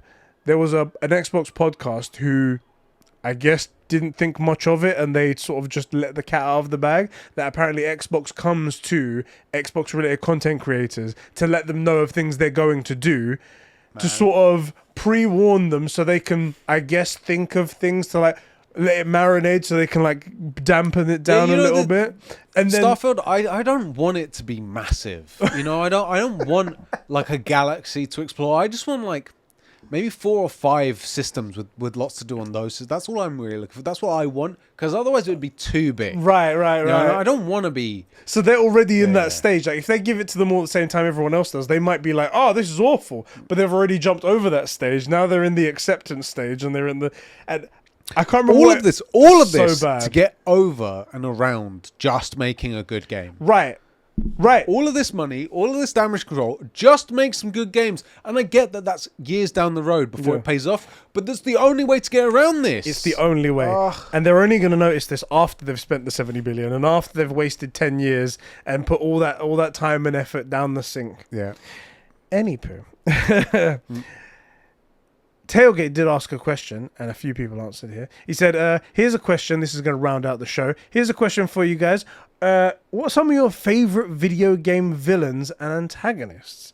He says, some of my favorites include Kane from Legacy of Kane Games. Good pick. Solus from Dragon Age Inquisition. Dominus Gaul from Destiny 2. And Mr. Scratch from the Alan Wake American Nightmare, an evil double of Alan Wake. Oh, so spoilers alert right there. We didn't play the first one yet. Thank you very much for ruining that, Tailgate. Alpha is going to be very upset with you. I have a lot of video game villains I like. These are just some of my highlights. Villains who are evil for the sake of it are fun, but the best villains in any fiction are those ones who are able to come up with brilliant plans and genuinely believe they're doing the right thing regardless of their cost to their plans. The cost their plans will have. I agree with you there. Those are the best types of villains, right? Yeah. In video games though, I want to say it's going to sound obvious, but I really did like Baldur in God of War. He was driven to that point of insanity. Yeah. And just wanted to feel something. He wanted to feel something, because that would drive you fucking insane, not being able to feel anything. And even up to he forced the thought in his mind that his mother was to blame, but it was she was trying to do something good. It was innocent. Forced it in his mind to the point that he was even willing to kill his own goddamn mother and slay anyone that was in his path. Yeah, with you. And driven to the point of insanity where he had to fight anybody and everybody. And one of those things was going after, looking for Faye, finding Kratos. Yeah.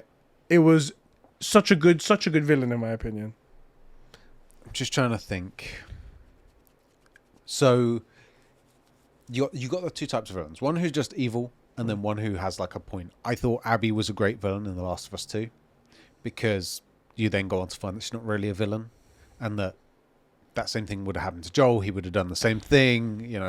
It's a very understandable perspective, but the problem is her revenge bumped up against our main characters. Yeah. And that's why she's our villain. Otherwise, Trump says that, Right. So I did quite like Abby as a antagonistic force, let's say. As just like a straight villain to be evil because you're evil, I liked who was the Witcher deal? Actually, both the main villain in The Witcher, the knight guys, you got Eredin and the two big guys, the guy you fight on the mountain, and then the main guy whose name I've forgotten completely. And also, you played Heart of Stone. Yes. Gaunter Odim. Yes, Gaunter. Yeah.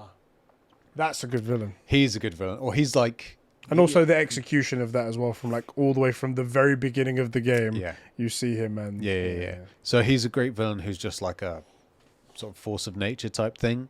Great villain. Kane, obviously, that's a banger from Tailgate. I don't want to recycle that one. Damn. I need a bit of time to think on this, because there are some really genuinely great villains who are just like. Can I ask you a question? How did you feel about, what was her name, the woman who plays Trinity in I know the chick. She played the villain in Horizon Forbidden West. I don't think I spoke about this. Oh yeah. But I don't think I spoke about this at the time. But I didn't like her villain arc. No, me neither. It seemed just out of nowhere. Yeah, and then she's like, "Aha! You thought he was the villain, but actually, I'm the villain." Yeah, and also like, it was villain for the sake of being villainous. Like, because we need something to move the story forward to the next. I'm one of the future people. I'm not one of you, so I'm going to be the bad guy. Yeah, that was not ideal. And then spoilers alert. Psych! There's another villain on the way. that was a little bit clumsy. I'm just trying to think. What are some of the best games out there? I mean, we already Odin obviously was okay. He could have been so much better. He could have been better. One of my gripes with God of War Ragnarok. Yeah. I've only just recently told Ben that I'm not 100% like, oh my god, it's the best game in the world, and he felt so happy. 2018 is the best. Yeah, definitely. And again, that's because Odin let us down. The villainous force let us down.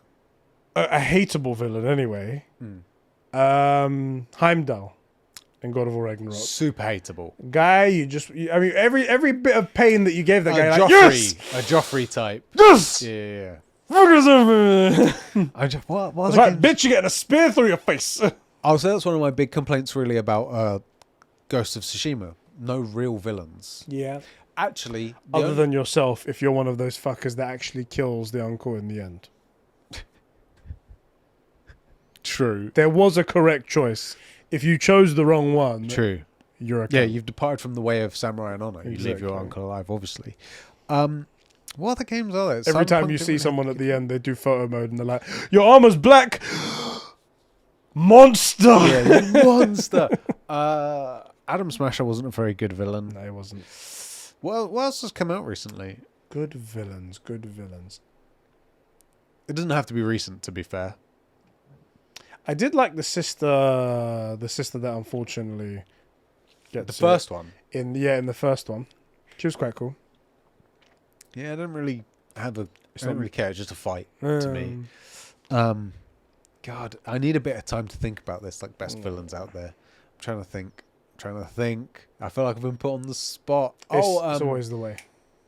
The one that does you over in those old CODs, who like kills or shoots you when you're a soap, and you have to kill him. The old general dude. Yeah. Him. Oh, that's a callback right there. Yeah, him. I'm visualizing it now in the sandstorm. Yeah, and by the helicopter and like the yeah. Anyway, him probably.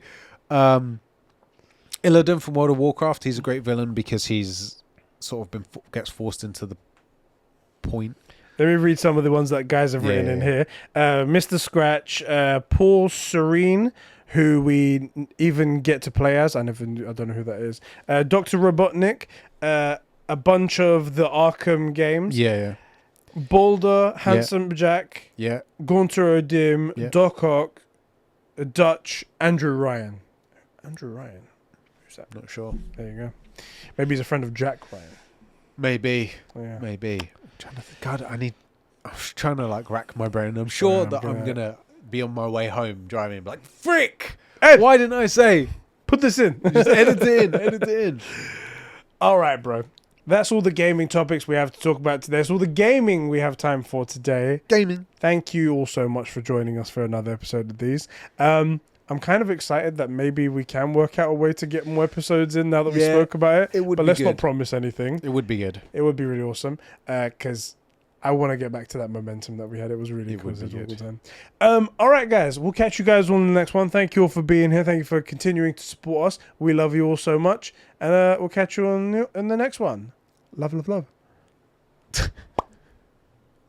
Love, yeah? It's a good thing you do the slow-mo.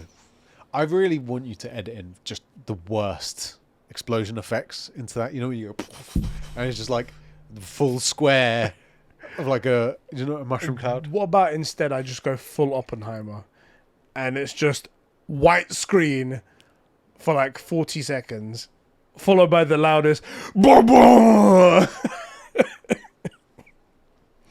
I still need to see that. Oh, you haven't seen it? No, not yet. My miss is like, let's go see the Barbie movie. And I'm like, but Oppenheimer. Oh, losers. God, losers. Both of you. Barbie. All right, catch you guys on the next one. Bye-bye.